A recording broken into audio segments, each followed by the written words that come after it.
আকাশে জমেছিল কালো মেঘের আস্তরণ, বাতাসে ধুলো দূষণের গন্ধে সবাই ছিল বৃষ্টির অপেক্ষায়। শহরের অনেকেই জানতেন সেদিন আকাশ থেকে নামবে কৃত্রিম বৃষ্টি।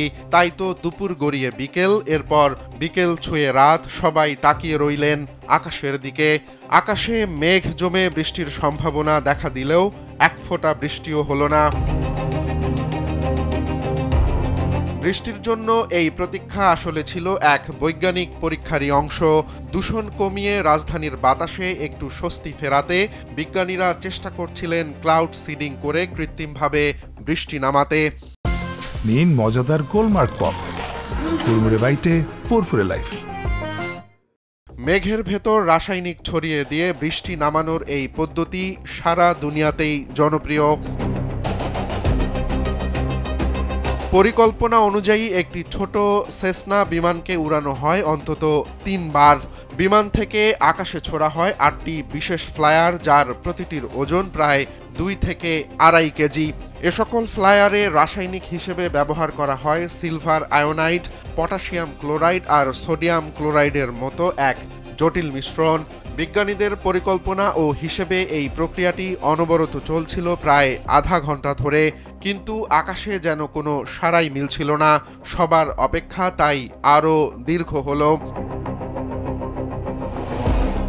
পরীক্ষাটি পরিচালনার সঙ্গে জড়িতরা জানান, যদি বৃষ্টি হওয়ায় সফলতার একমাত্র মাপকাঠি হয়ে থাকে তাহলে আমরা বলতে পারি বৃষ্টি নামানোর প্রাথমিক এই প্রচেষ্টা ব্যর্থ হয়েছে। তবে বিজ্ঞানীরা বলেন, এই প্রথমবারের মতো দেশীয় কোনো প্রযুক্তি ব্যবহার করে পরিকল্পিতভাবে ক্লাউড সিডিং করে বৃষ্টি নামানোর উদ্যোগ নেওয়া হলো। অর্থাৎ এই উদ্যোগে ব্যবহৃত রাসায়নিক থেকে শুরু করে যন্ত্রপাতি সবই বানানো হয়েছে নিজেদের হাতে, বিদেশি কোনো সহায়তা ছাড়া।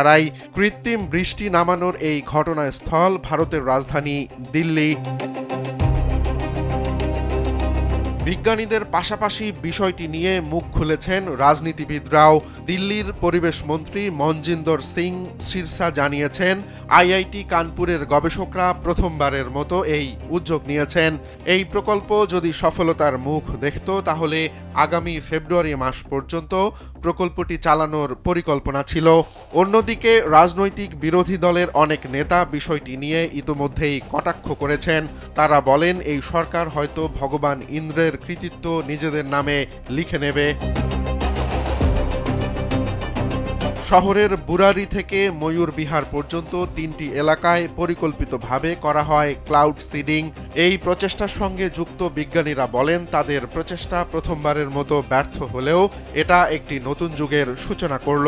কারণ আগে ভারতে যতবারই ক্লাউড সিডিং করা হয়েছে সবগুলোই বিদেশি প্রযুক্তি ও বিশেষজ্ঞদের সহায়তা নিয়ে। এবারই প্রথমবারের মতো পুরোটা তৈরি হয়েছে ভারতীয় বিজ্ঞানীদের নিজেদের উদ্যোগে। আকাশ সেদিন হয়তো বৃষ্টি দেয়নি, কিন্তু ভবিষ্যতের কোনো একদিনে সেই মেঘই হয়তো ফিরে আসবে অন্য রূপে, নতুন বৃষ্টির ফোঁটা হয়ে, এমন প্রত্যাশা তাদের। রোমান্স তালুকদার, কালবেলা।